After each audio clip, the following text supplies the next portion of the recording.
Salam sejahtera untuk semua. Sebelumnya, perkenalkan, izinkan saya Zainab, siswi SMP Islam Al-Barakah, untuk menyampaikan cerita Islam dengan tema sejarah Nabi Muhammad Sallallahu Alaihi Wasallam. Allahumma sholli alaihi wa ala alihi. Saudara-saudara, Nabi yang sering disebut khairul khalq, makhluk terbaik, dan Sayyidul Anbiya wal Mursalin, yakni pemimpin para nabi dan rasul, memiliki nasab yang luar biasa sucinya, yang nasabnya dipenuhi orang-orang termulia dan tidak ada satupun darinya yang berperilaku tercela.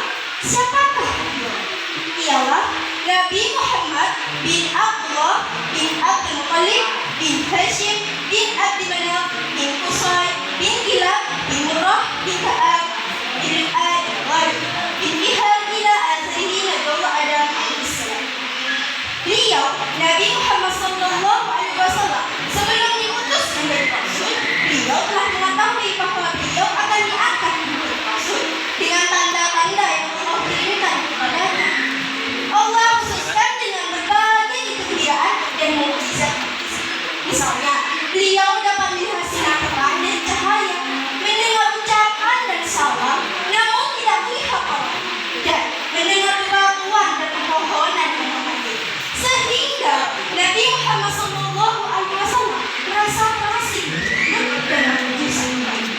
Lalu beliau pun mulai suka bersulah atau mengerti, yang akhirnya beliau Nabi Muhammad SAW mendapatkan wahyu dan diangkat rasul.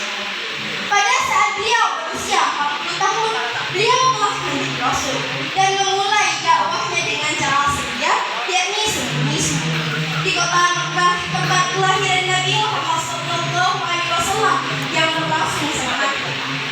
Hal tersebut masa di mana pendidikan Rasulullah SAW yang masih lemah, ditambah kandungan dakwah beliau yang sangat beragam dengan keyakinan prinsip masyarakatnya dengan yang penuh dengan nilai-nilai kesyirikan. Tetapi beliau hadapi dengan sabar, beliau hadapi dengan lemah lembut, walaupun orang-orang sekitar mengejeknya. Bahkan ada yang mengatakan gila kepada Rasulullah SAW. Beliau tetap menghadapinya dengan sabar dan optimis demi menjalankan Allah. Lapisan masyarakat yang paling pertama beliau sukai ajaran Islam, yaitu keluarga, kenalan mereka. Itu pun beliau pilih kepada mereka yang mempunyai tanda-tanda kebaikan pada diri. Usaha beliau tidak sia-sia. Pada hari pertama dakwahnya, terkumpul sejumlah orang yang menerima dakwahnya dengan penuh keyakinan dan penghormatan. Mereka lah yang dikenal sebagai as-sabiqun al-awwalun, yakni generasi pertama yang menerima Islam. Di antaranya ada Sayyidah Khadijah, beliau istri Rasulullah SAW, orang terdepan yang masuk Islam. Juga ada Sayyidina Abu Bakar As-Siddiq, beliau sahabat Nabi Muhammad SAW. Kemudian ada Sayyidina Aisyah dan Sayyidina Ali. Saudara-saudara, setelah Nabi Muhammad SAW menyelesaikan dakwahnya di Mekah, Nabi Muhammad pun berhijrah. Tanggal 12 Rabiul Awal tahun pertama itu tepat. Nabi Muhammad dan para sahabat selalu berdakwah kepada penduduk Madinah tanpa mengenal lelah dan putus asa. Sebelum berdakwah, Nabi Muhammad menyertai umat Islam, yaitu kaum Muhajirin dan kaum Ansar. Sebab mengapa? Sebab di tengah pelayanan tersebut ada beberapa kaum munafik yang berupaya menciptakan konflik antara kaum Muhajirin dan kaum Ansar, serta menjerumuskan kaum muslimin ke dalam peperangan antara dua suku Aus dan Khazraj. Alhamdulillah, dengan izin Allah, Nabi Muhammad pun berhasil menyatukan kedua kaum tersebut, yakni kaum Muhajirin dan kaum Ansar. Kemudian beliau pun merangkul seluruh kaum dan mengikatnya ke dalam sebuah konsensus di Madinah, yakni Gagam. Saudara-saudara, masih banyak perjuangan Nabi di kota Madinah. Di antaranya membangun masjid, berpolitik, membangun ekonomi Islam dan lain-lain. Dilihat dari itu, besar perjuangan Nabi Muhammad dalam menegakkan agama Islam. Sungguh besar pengorbanan Nabi Muhammad dalam memperjuangkan agama Islam.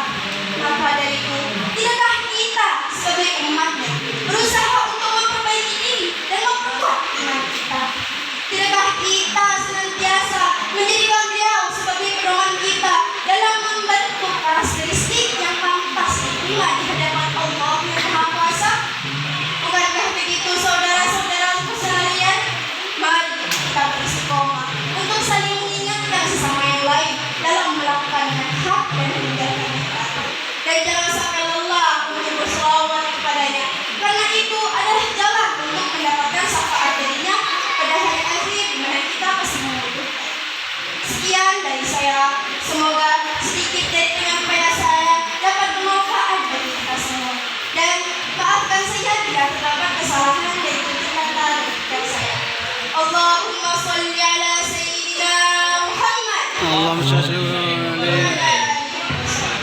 Assalamualaikum warahmatullahi wabarakatuh. Waalaikumsalam.